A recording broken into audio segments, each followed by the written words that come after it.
皆さんこんにちは。 ATV の村田です。はい、今回はですね、何回か前にやった足の動かし方基本の木第2弾ということで、基本の穂までいかないですね。ここまだ基本の木です。何をやるかというと、前回は動きながら打つという練習をフォアサイドに向けてやったんですけれども、今回はコメントやツイッターでも多かったミドルに来た時の動かし方、どうやってミドル処理をすればいいのかというのをやっていきたいと思います。簡単にいきますね。基本の木なので、この真ん中の処理が苦手な方はぜひ参考にして練習をしてみてください。それでは行ってみましょう。打ちます。はい、じゃあやっていきましょう。ミドルなんですけれども、ここですね、真ん中。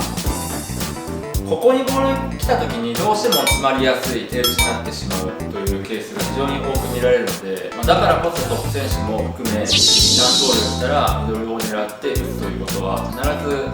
少なからず数球は使えます。それほど対応が難しいコースになります。ここのボールをどうやって打っていくかというんですけれども、バックサイドにいても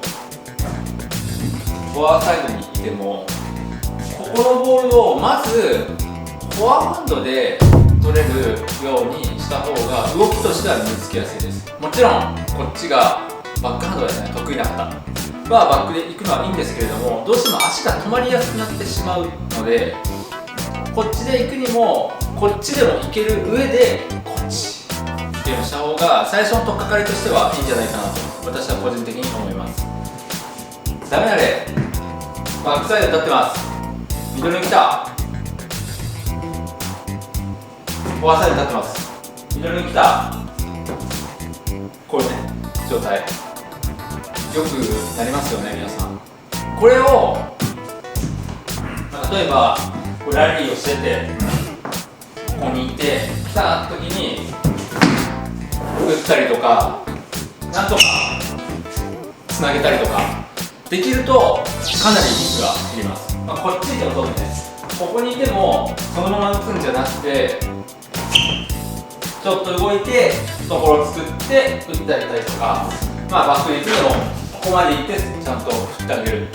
というのをできるようにしたいんですけども、どうやって動けばいいかといういくつかポイントを挙げてやっていきたいと思います。はい、いきます。ここ来たボールに対してまず最初練習してほしいのは、真ん中かちょいフォアミドルに立った状態からミドルに来たボールを処理する練習なんですけれども、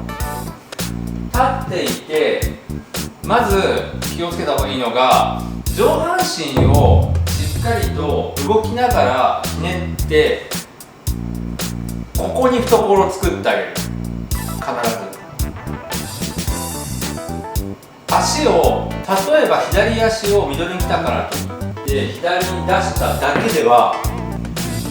ここ懐ないので押します。こうやって、これは正解。でも出した時に出しながらちゃんと上半身がこうやってひねれるかどうかです。そうすると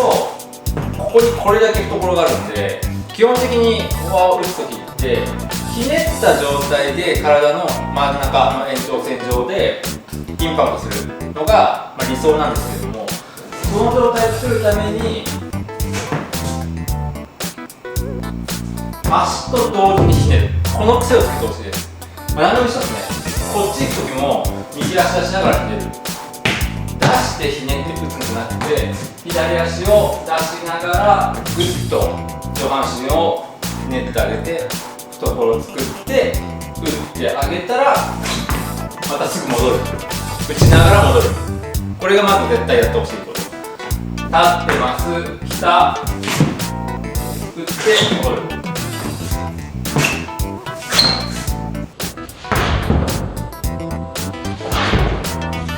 この時に出し幅とかはボールの状況で変えます。真ん中に立ってて真ん中に来たら左足だけいいですけど、フォアミドルに立ってて真ん中に来たら両足ちょっと動かしながらひねって打ちながら戻るってのが大事です。流れちゃうと次戻れないので、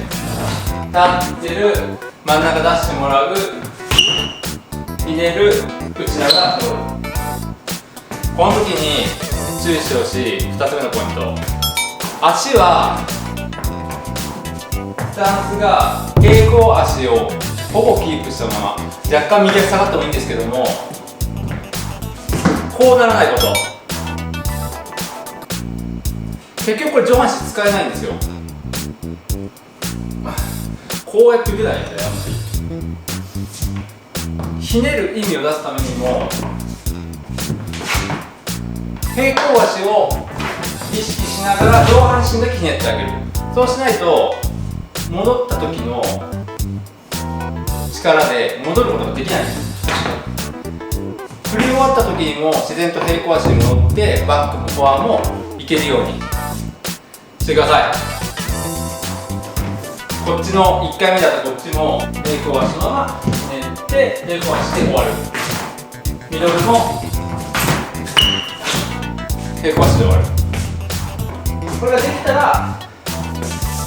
幾分スムーズに動けるようになるんじゃないですかねと思います。基本のキ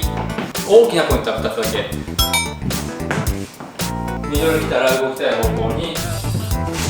足を出して同時にちゃんとひねってあげる。懐ストライクゾーンを広く取ってあげる。2つ目は打ちながら戻る。もう一個だね。スタンスはできるだけ平行のままキープしてあげる。この3つを意識して最初は単純な練習でいいのでやってみてください。これができるようになったらバックやっても自然と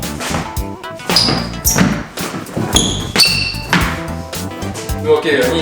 なると思います。